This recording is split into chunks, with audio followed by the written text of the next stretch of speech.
All right, I'd like to call the August 10th work session for the Newton County Board of Education to order. If you will please join me for a moment of silence.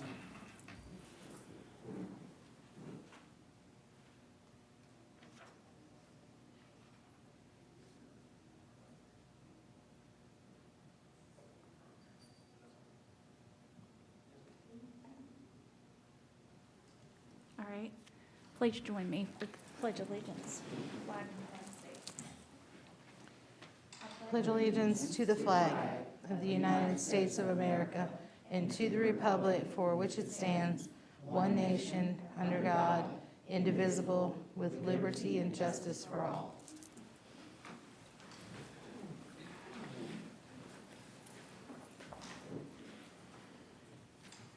All right, first, do we have any special recognition this evening? Not this evening.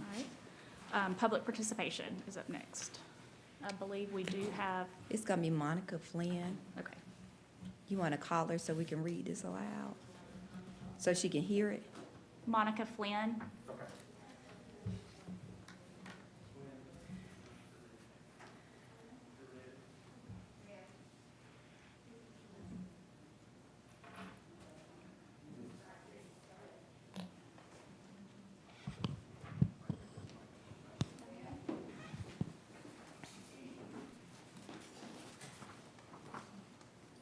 You ready, Abigail? Yes. Okay. Hi, Ms. Flynn. Thank you for being here tonight, and we have our public participation. Ms. Henderson Baker will actually read it. I'm sorry, I can barely hear you. Okay, I'm sorry. Can I take this down while I speak? We prefer you not to right now. All right. We have our rules for public participation. Ms. Henderson Baker is going to read them aloud, and then you're welcome to speak. All right. Public participation is a time that the board has set aside to encourage you as members of our community to voice your opinion on any matter either included in or excluded from the printed agenda. A maximum time of 5 minutes will be allotted to a single individual or a single topic based on the number of requests. Complaints against any employee of the school system will not be heard unless the complaint has been submitted in writing to the superintendent at least 7 days prior to the board meeting. If unresolved, any personal complaints about school personnel must be put in writing for the board to review in executive session. Personal attacks against any member of the board will not be tolerated. Once the time for public participation has passed, discussion of the topics will be restricted to board members only. Thank you in advance for complying with this request. All right, thank you. All right, Ms. Flynn, you're welcome. Okay, thank you. Good evening. I planned on making this short and sweet. I didn't know how many people would be here. But I'm here to express my extreme concern over the current mask mandate in our schools. As I understand it, the scientific studies provided here targeting the mask issue were funded by the National Institute of Health, a federal agency with which Dr. Fauci is associated. Hard copies of some of the materials furnished to you earlier are provided to each of you here and are available to others as well. The scientific evidence attached will confirm everything that I say. Number one, masks are totally ineffective. The aerosol particles of a virus are so small, they go right through every mask currently in use. Wearing a mask has adverse physiological, psychological, and long-term health effects. There is no science evidence that they are effective to prevent the infection by respiratory viruses. Number two, masks are physiologically detrimental. Masks restrict breathing, lowering the CO2 content of every breath taken. Mask residue collects inside the masks and contain bacteria and other germ components. This residue is rebreathed over and over again back into the wearer's body. It is toxic. Masks are psychologically detrimental.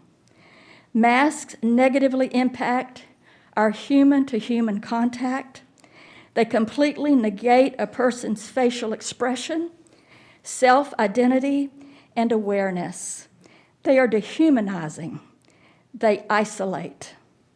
I respectfully ask that you rescind the mask mandate. Thank you for your time, attention, and consideration. Thank you. We appreciate you coming out tonight and sharing the information with us. I'm sorry, I can't I'm hear. sorry. We appreciate you coming out tonight and sharing your information with us. I believe you left handouts, and I think you emailed them earlier. And Yes. so we will get a copy of it from the superintendent. Okay, thank you. Thank you.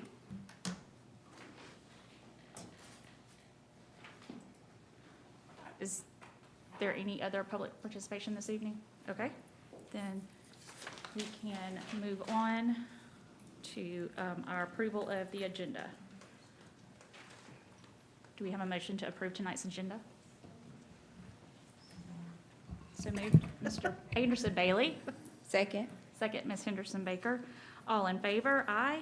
Aye. All right, motion is approved. Next up are our minutes. Do we have a motion to approve the minutes as presented? So moved. Mr. Eddie Johnson, do we have a second? Mr. Anderson Bailey, seconded. All in favor? Aye. Aye. All right, superintendent's reports. Yes, ma'am. In the financial report, the special purpose local option for education sales tax distribution for June was $1,579,857, which is a decrease of $14,685 from the previous month. The average for the first 18 months of East Bloss collections is $1,432,755. Title Ad Valorem collection for June was $636,726. Salaries and benefits for July for 10 and 11-month employees are accrued into the fiscal year 2021 as these payments are for work for the 2020-2021 school year. Expenditures which relate to fiscal year 2021 continue to be processed, and the final ending fund balance for the previous fiscal year will be available at the October board meeting, and the July financials are there for your review. And that concludes the financial report. All right, thank you. Any questions for Dr. Barr? All right, if none, we will move on to our strategic plan. Good evening.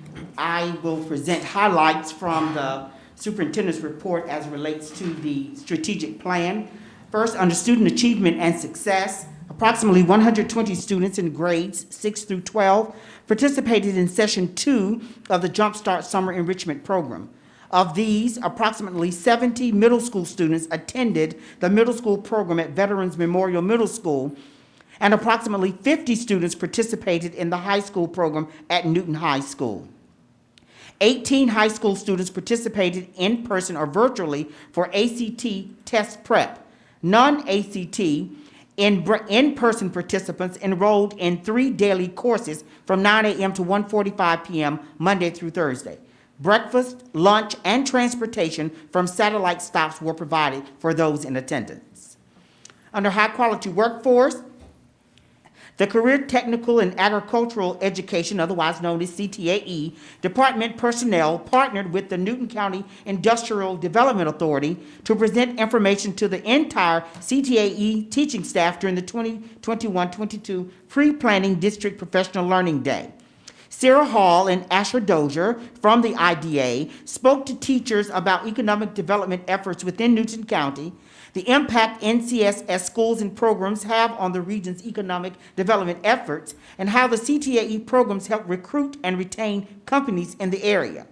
The Newton County CTAE department is proud to have collaborative partners like the Industrial Development Authority and prides itself on leveraging business partnerships to ensure NCSS students and teachers are on the cutting edge of business and industry needs.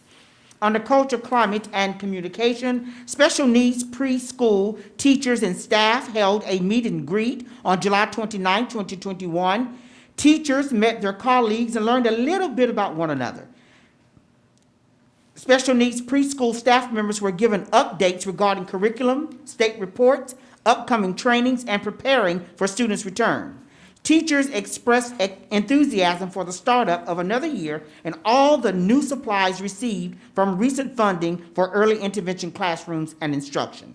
And finally, Under organizational and operational effectiveness, the nutrition department continued to support students and the community at large by providing meals at strategic locations including Washington Street Center, Covington Housing Authority, Eagles Point Community, Nelson Heights Community Center, the City of Porterdale, Covington Boys and Girls Club, and Grace United Methodist Church. And that, Madam Chair, are just a few of the highlights from the strategic plan report.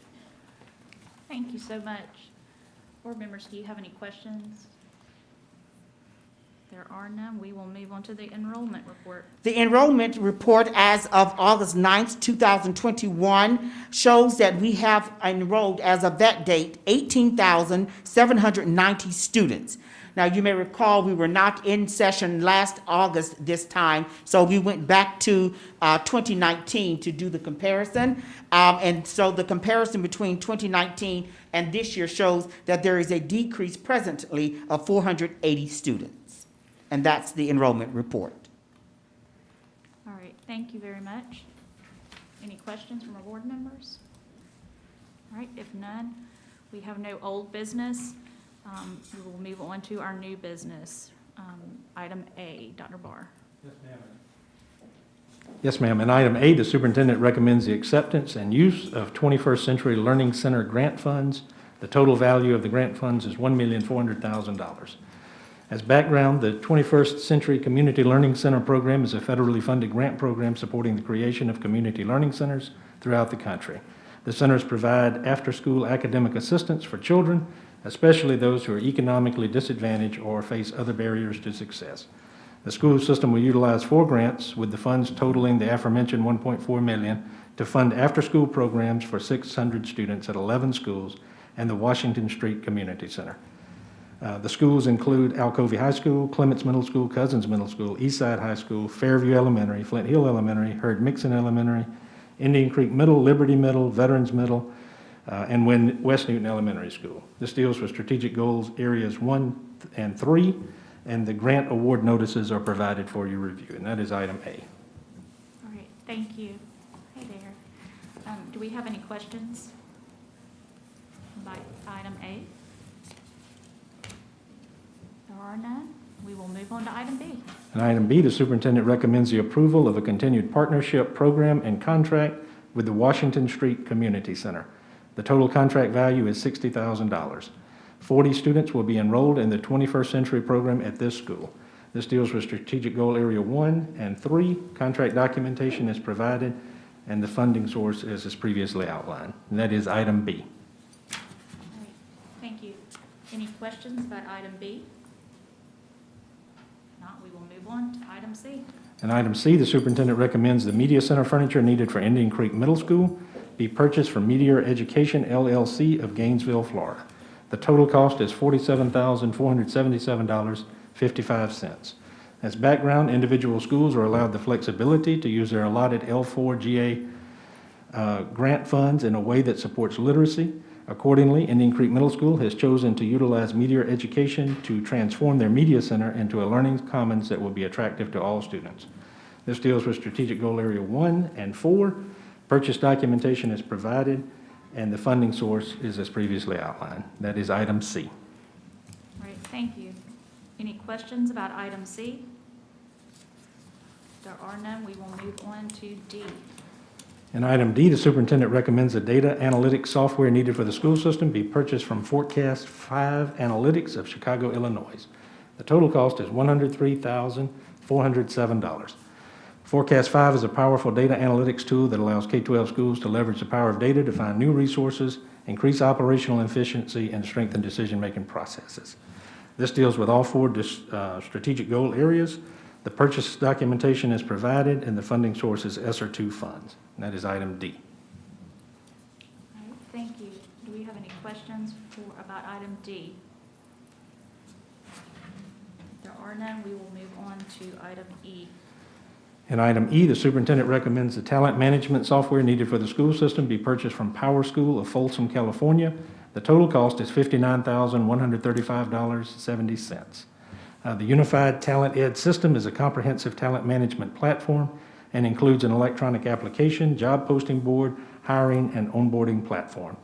This deals with strategic goal area 1, 2, and 3. Purchase documentation is provided as the funding source is also identified. And this is item E, Madam Chair. All right, thank you. Are there any questions about item E? All right, if none, we will move on to item F. And item F, the superintendent recommends the specialty personal protective equipment needed for the school system be purchased from Director's Assistant LLC of Dallas, Texas. The total cost is $140,903.96. The school system is needing to purchase specialty personal protective equipment for its choral and music programs. This deals with strategic goal area 1 and 4. Purchase documentation is provided, and the funding source is ESSER 2 funds, and that is item F. All right, thank you. Any questions about item F? None, we will move on to item G. In item G, the superintendent recommends the identified items be declared surplus and disposed of per board policy. And the surplus list is there provided for your review. That is item G. All right, thank you. Any questions about item G? If there are none, we will move on to H.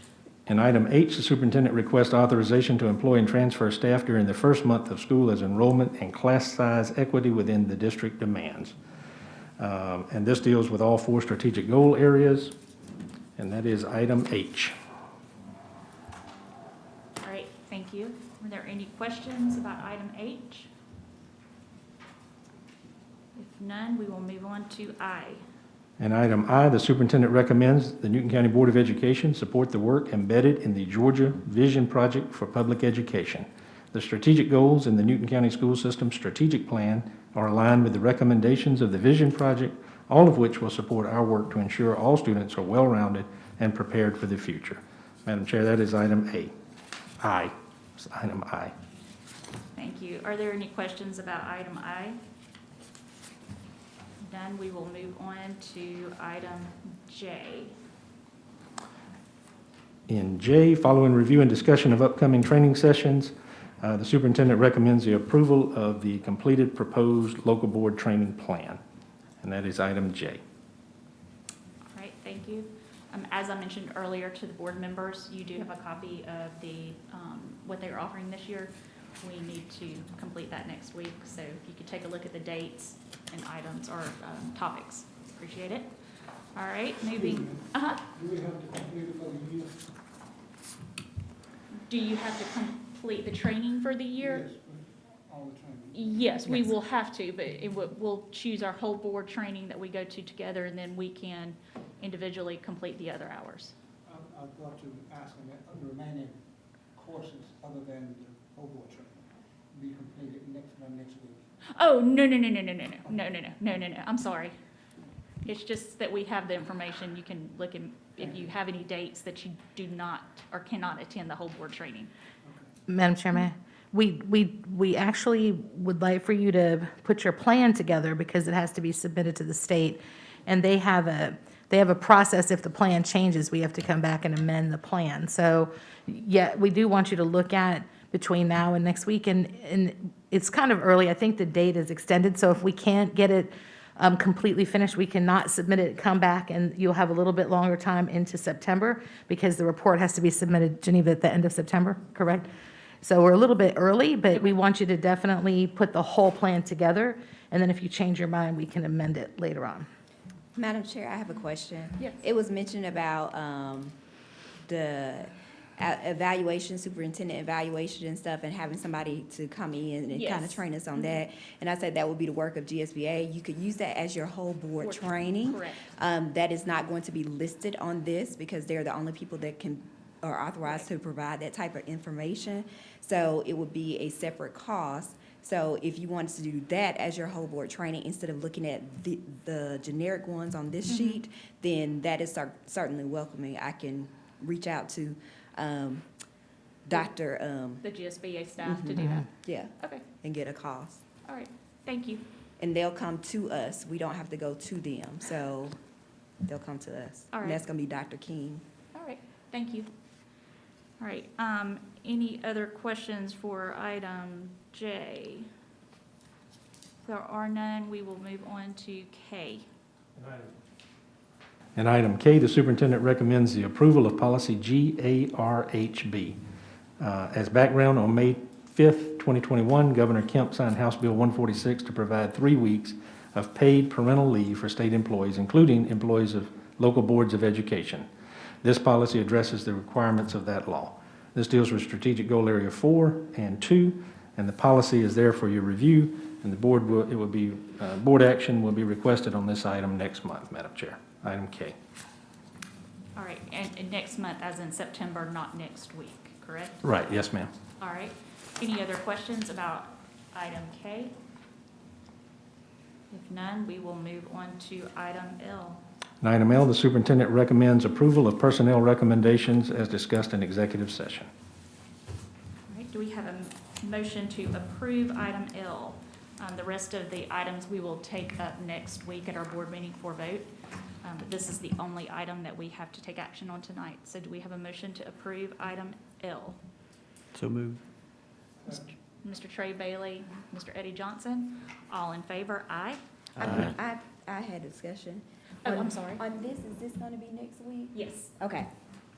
Okay, Yes. I'm good. I Okay. was just gonna say it had to be a separate Yeah, agenda item. No, it's Okay. next week. All right, so all in favor, aye? Aye. All right, thank you. Other matters of interest? Yeah, go ahead. Green is right, right? Green is right. Well, I just wanted to make a comment, general comment, and express my satisfaction that our school has started a new year. It'll be a challenging one, and I want to express my appreciation for those teachers and employees that have gotten their shot. And I wish the remainder to join in and become a team player and get that shot so that we can help protect our young students. We need that help. It will do us a favor and not to let them experience heartaches on their own. So I certainly appreciate the remainder to, again, get the shot, because the life that you save getting the shot may be your own. Thank you.